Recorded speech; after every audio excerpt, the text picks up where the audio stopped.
ഇപ്പം കഴിഞ്ഞ ദിവസം കാന്തപുരം നടത്തിയ വാർത്താ സമ്മേളനത്തിൽ പറഞ്ഞു, ഈ പ്രവാചകരുടെ മുടിയാണോ എന്ന് പരീക്ഷണം നടത്തി ഉറപ്പുവരുത്തുന്നത് ശരിയല്ല, അത് ഹീനമായ നിലപാടാണ്, അത് വാസ്തവവിരുദ്ധമാണ്. കാരണം ഇസ്ലാമിക ചരിത്ര ഗ്രന്ഥങ്ങളിൽ ഇപ്പം ഞങ്ങളിതിൽ കുറിച്ചിട്ടുണ്ട്, ഏറ്റവും ആധികാരിക ഗ്രന്ഥമായ സീറത്തുൽ ഹലബിയ 3-ാം വാല്യം 381-ാം പേജ് ഉദ്ധരണി കൊടുത്തിട്ടുണ്ട്. പ്രവാചകരുടെ മുടിക്ക് നിഴലുണ്ടാകില്ല, പ്രവാചകരുടെ മുടിയിൽ ഈച്ച പോലുള്ള പ്രാണികൾ ഇരിക്കില്ല, പ്രവാചകരുടെ മുടി കത്തൂല. ഇത് 3 പ്രകടമായ ലക്ഷണങ്ങൾ ചൂണ്ടിക്കാണിച്ചിട്ടുണ്ട്.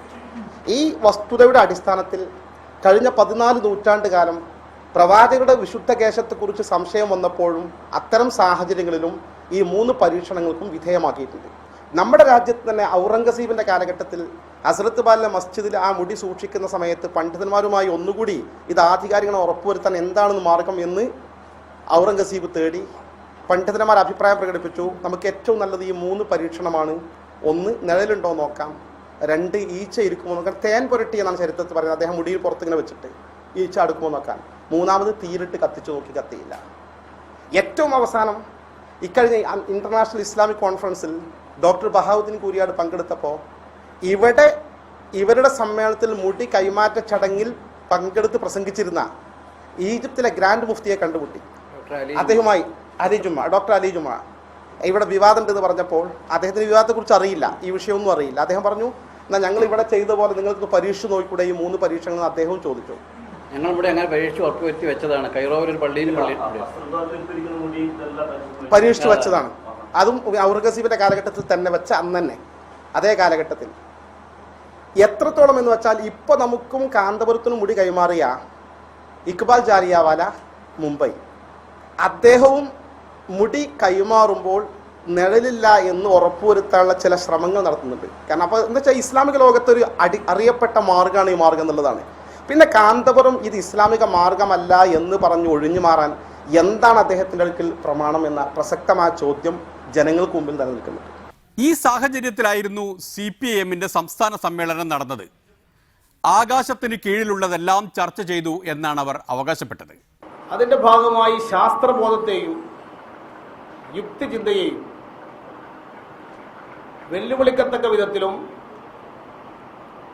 കടന്നാക്രമിക്കത്തക്ക വിധത്തിലുമുള്ള പ്രവണതകൾ സമൂഹത്തിലുണ്ടാകുന്നുണ്ട്.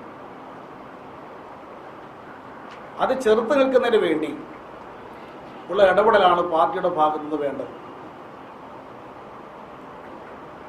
കമ്മ്യൂണിസ്റ്റ് മൂല്യങ്ങൾ ഉയർത്തിപ്പിടിക്കത്തക്ക വിധത്തിൽ പാർട്ടി കേഡർമാരെ പ്രാപ്തമാക്കുന്നതിന് വേണ്ടിയാണ് പാർട്ടി അംഗീകരിച്ച തെറ്റുതിരുത്തൽ രേഖയിൽ ഉൾക്കൊള്ളിച്ചിട്ടുള്ള കാര്യങ്ങൾ സംബന്ധിച്ച് തുടർച്ചയായ പരിശോധന പാർട്ടിയിൽ വേണ്ടത് എന്ന് സഖാക്കൾ അഭിപ്രായപ്പെടുകയുണ്ടായി. ശാസ്ത്രബോധത്തെയും യുക്തിചിന്തയെയും കടന്നാക്രമിക്കുന്ന പ്രവണത എന്ത് എന്നല്ലേ അടുത്ത കാലത്തൊരു വലിയ വിവാദം ഉണ്ടായല്ലോ. നമ്മുടെ ഈ മുടി കത്തിച്ചാൽ കത്തുന്നതാണ് എന്ന കാര്യത്തിൽ യാതൊരു സംശയവും ആർക്കും വേണ്ടതില്ല. പക്ഷെ ഒരു വലിയ തർക്കം നടന്നില്ലേ? മുടി കത്തുമെന്നൊരു കൂട്ടർ, കത്തില്ല എന്ന് വേറൊരു കൂട്ടർ. ഇങ്ങനെയാണല്ലോ തർക്കങ്ങൾ. ഇപ്പൊ വിവാദങ്ങൾ ഈ തരത്തിൽ ഉയരുന്ന കാലമാണിത്. ഇത്തരം കാര്യങ്ങൾ കൂടുതലായി ചർച്ച ചെയ്യപ്പെടേണ്ടതുണ്ട്. ആ ചർച്ച അത്ര എളുപ്പമല്ല. കാരണം PC ജോർജിനേക്കാൾ ശക്തിയുള്ള മെത്രാന്മാരാണ് ആ സഭയിലുള്ളത്.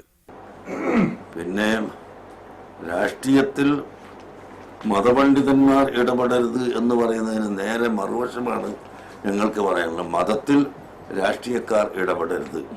ഇതും മനസ്സിലാകാത്ത രാഷ്ട്രീയക്കാരുണ്ടെങ്കിൽ ഇതാ ശ്രദ്ധിച്ചു കേട്ടുകൊള്ളുക. ഒരു രാഷ്ട്രീയക്കാരും മതത്തിൽ ഇടപെടരുത്. മതത്തിൻ്റെ കാര്യം മതപണ്ഡിതന്മാർ പറയുകയും തീരുമാനിക്കുകയും വേണം. അത് മുൻഗാമികളായ പണ്ഡിതന്മാർ പറഞ്ഞു വച്ചിട്ടുണ്ട്. ആ പറഞ്ഞു വച്ചതിനെ പിന്തുടർന്ന് പറയുന്നവരുടെ പിന്നാലെ ഭൂരിപക്ഷം ആളുകൾ ഉണ്ടാകും. അല്ലാതെ സ്വന്തം അഭിപ്രായത്തിൽ ചിലതൊക്കെ മാറ്റം പറയുന്നവർ അവരുടെ കൂടെയും ന്യൂനപക്ഷം ഉണ്ടാവാറുണ്ട്. അതുകൊണ്ട് മറ്റുള്ളവർ ഇതിലേക്ക് കടന്നു വന്നാൽ അത് വലിയ ആപത്തായി വരും. മതത്തിലേക്കൊരു രാഷ്ട്രീയക്കാരൻ കടന്നു വന്നാൽ അത് വർഗീയതയും ഛിദ്രതയും ഉണ്ടാക്കാൻ മാത്രമേ ഉപകരിക്കുകയുള്ളൂ. PC ജോർജിനേക്കാൾ വിദഗ്ധനാണ് മലങ്കര സുന്നി സഭയുടെ major archbishop AP Abubakar Musliyar എന്ന് മനസ്സിലായില്ലേ? ഇനിയും മനസ്സിലാകാത്തവരുണ്ടെങ്കിൽ വരികൾക്കിടയിൽ കേൾക്കുക. ഇസ്ലാം മതവിശ്വാസത്തെ സംബന്ധിച്ചും അതിൽ ഏതാണ് പുണ്യമായത്, പുണ്യമല്ലാത്തതെന്ത്, അത് പരിശോധിക്കേണ്ടത് എങ്ങനെ, അല്ലാത്തത് എങ്ങനെ എന്ന് പറയാൻ മറ്റൊരു ആൾക്കും അധികാരമില്ല. മറ്റ് മതത്തിൽപ്പെട്ട ആളുകൾക്ക് ഇസ്ലാം മതത്തെ സംബന്ധിച്ച് അതിൻ്റെ വിശ്വാസമോ അതിൻ്റെ ആചാരമോ ശരിയോ തെറ്റോ എന്ന് പറയാൻ അധികാരമില്ല. തിരുകേശമുണ്ടോ തിരുകേശമില്ലയോ എന്ന് എല്ലാം ഇസ്ലാം പഠിപ്പിച്ചതാണ്. ആ പഠിപ്പിച്ചത് മുസ്ലിം സമുദായം അതിനെ അംഗീകരിക്കുന്നു. അതിലാരെങ്കിലും അഭിപ്രായ വ്യത്യാസമുള്ളവർ ഉണ്ടെങ്കിൽ അവർ ആ അഭിപ്രായ വ്യത്യാസവും പറയുന്നു. എന്നല്ലാതെ മറ്റ് സമുദായത്തിൽപ്പെട്ട ആളുകൾക്ക് ആർക്കായാലും ഇതിൽ കൈകടത്താൻ അധികാരമില്ല. അത് കൈകടത്തിയാൽ അത് ഇവിടെ ഏറ്റവും വലിയ വിപത്ത് ഉണ്ടാക്കി തീർക്കുകയും വർഗീയതയിലേക്ക് അത് വലിച്ചു വെക്കുകയും ചെയ്യുമെന്നാണ് എന്നെ സംബന്ധിച്ച് പറയാനുള്ളത്. കേട്ടല്ലോ, പിണറായി വിജയനെ പോലെ മറ്റൊരു മതത്തിൽപ്പെട്ടയാൾ കാന്തപുരത്തിൻ്റെ മതത്തിൻ്റെ മുടിയുടെ നീളം നോക്കാൻ വന്നാൽ വർഗീയതയും വിപത്തും ഉണ്ടാകും എന്ന് സാരം. ഇനിയും ആർക്കെങ്കിലും മുടി ചർച്ച ചെയ്യണം എന്ന് തോന്നുന്നുണ്ടോ? ഏതായാലും ഈ തിരുകേശത്തെ സംബന്ധിച്ച് ചർച്ച നടത്തണം, പറയണം എന്ന് പറയാൻ മതത്തിൻ്റെ പേരിൽ ഞങ്ങൾ പറയുന്ന വിഷയത്തിന് മറ്റൊരാൾക്ക് അധികാരമില്ല.